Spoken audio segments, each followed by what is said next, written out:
کہ ڈاکٹر فلاں صاحب جو الہ آباد کے رہنے والے ہیں بلڈ کینسر ہو گیا، انتقال ہو گیا۔ 1 سال پہلے جب وہ لڑکا ملا تھا مجھے، اس کی باڈی کو دیکھ کر کے میں سوچ بھی نہیں سکتا تھا کہ 1 سال بعد اس کے مرنے کی خبر آئے گی۔ ہم نہیں جانتے میرے بھائیوں ہماری موت کا کیا بہانہ بنے گا۔ ہمارے اتر پردیش ہی کے ایک نوجوان عالم دین تھے مولانا عبد الرحمن سلفی، ممبئی کے اندر ایک مسجد میں امامت کراتے تھے۔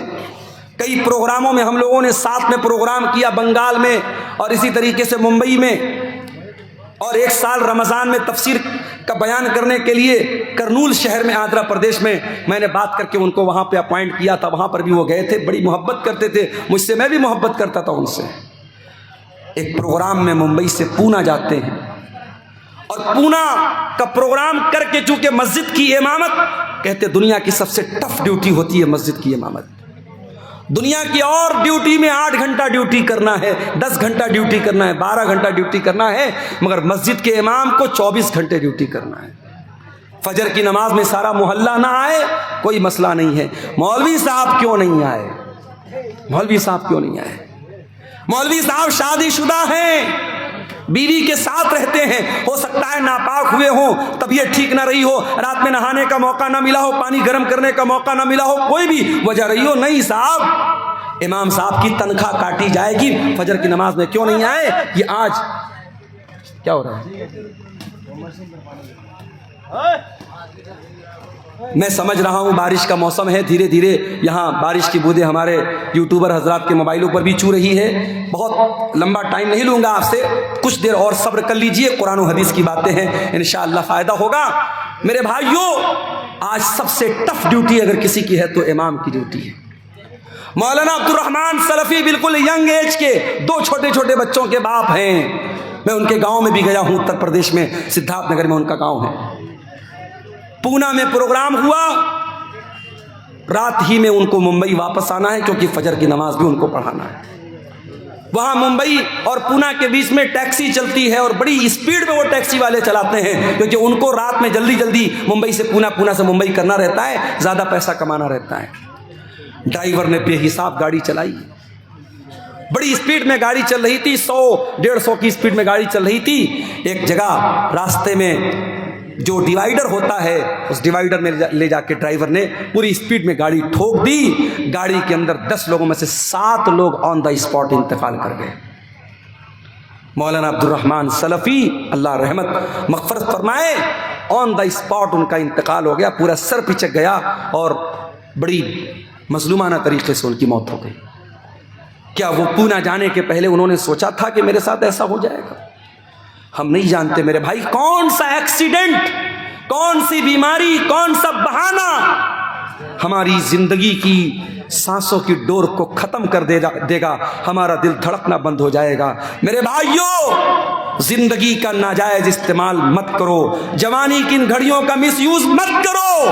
اس جوانی میں غلط کام کر کے اگر اللہ کا چلے گئے بغیر توبہ کیے تو پچھتانا پڑے گا میرے بھائی۔ ان تقول نفس یا حسرتا علی ما فرطت فی جنب اللہ، اے میرے بندو اللہ سے توبہ کر لو، معافی مانگ لو، سدھر جاؤ، اس کے پہلے کہ قیامت کے دن تم کو کہنا پڑے کہ ہائے ہماری بربادی، کاش میں نے یہ لاپرواہی نہ کی ہوتی، وَإِن كُنتُ لَمِنَ السَّاخِرِينَ، کاش میں نے اللہ کے دین کا مذاق نہ اڑایا ہوتا، کاش میں بھی دین پر چلتا، میں اللہ کے راستے پر چلتا۔ میرے بھائیوں کبھی برف بیچنے والے کو آپ نے دیکھا ہوگا، برف بیچنے والا جتنا جلدی پاسبل ہو برف بیچ کے نکل جانا چاہتا ہے کیونکہ جتنی تیزی سے اس کی برف پگھلے گی اس کا پیسہ برباد ہو جائے گا۔ ایک آدمی مارکیٹ میں برف بیچ رہا تھا، صبح سے دوپہر ہو گئی، تھوڑی سی اس کی برف بکی تھی اور بڑی تیزی سے دن گزر رہا ہے اور برف اس کی پگھلتی چلی جا رہی ہے۔ ایک آدمی نے دیکھا کہ وہ برف بیچنے والا جب دوپہر ہو گئی اور برف نہیں بک رہی ہے تو وہ چلانے لگا اور کہنے لگا کہ اے لوگو، اس کے پہلے کہ میرا کیپٹل ختم ہو جائے، میری پونجی ختم ہو جائے، میرا سرمایہ ختم ہو جائے، میری برف کو خرید لو، میرا برف خرید لو، اس سے پہلے کہ میں لٹ جاؤں، میں برباد ہو جاؤں۔ وہ آدمی کہتا ہے اس برف بیچنے والے کو جب میں نے دیکھا